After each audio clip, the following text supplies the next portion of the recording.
چۆن بزانم جگەرم چەوری زۆرە. طبیعی چەوری جگەر لە هەموو وڵاتە پێشکەوتوەکانە زۆرە، پەیوەندی بە شێوازی ژیانەوە هەیە، دوو خواردنی زۆرەوە هەیە. یەکێک لەو هۆکارانە مەسەلەن خواردنی زۆر و قەڵەوبوونە، یەکێک لە هۆکارەکانی کە ئەو بەڕێزانەی کە نەخۆشی شەکریان هەیە کە واریدە چەوری جگەریان زۆر بێ. ئەم بەڕێزە پرسیارەکەیەوەی ئایا چۆن بزانێت چەوری هەیە؟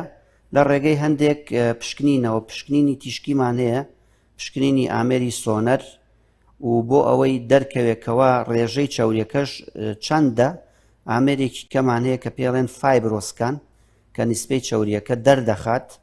دوو ئەگەر ئەمانە مەسەن نیسبەی چەوریەکە زۆر بوو، هەنێ ئەنزایماتی جگەرمانەیە لەگەڵ فعالیەتی جگەرە کە پێویستە بکرێت، لە هەمان کاتا لەگەڵیشیا فەحز بۆ شەکرە بکرێت. شەرت نییە مەسەن هەر ڕێژەی شەکر لە خوێندا بێن، فەحسێکی کەمانەیە کە پێڵێن تەراکمی بەوە باوە HB1C کە ئەمە لەوە چێت لە مودەتێکی پێش دەرکەوتنی شەکرە و بەرزبوونی ڕێژەی شەکرەکە لەگەڵ نیشتنی چەوری ئاماژەیەک بن بۆ توشبوون بە نەخۆشی شەکرە یاخودها یەک تۆزی ماوە بۆ توشبوون بەو جۆرە.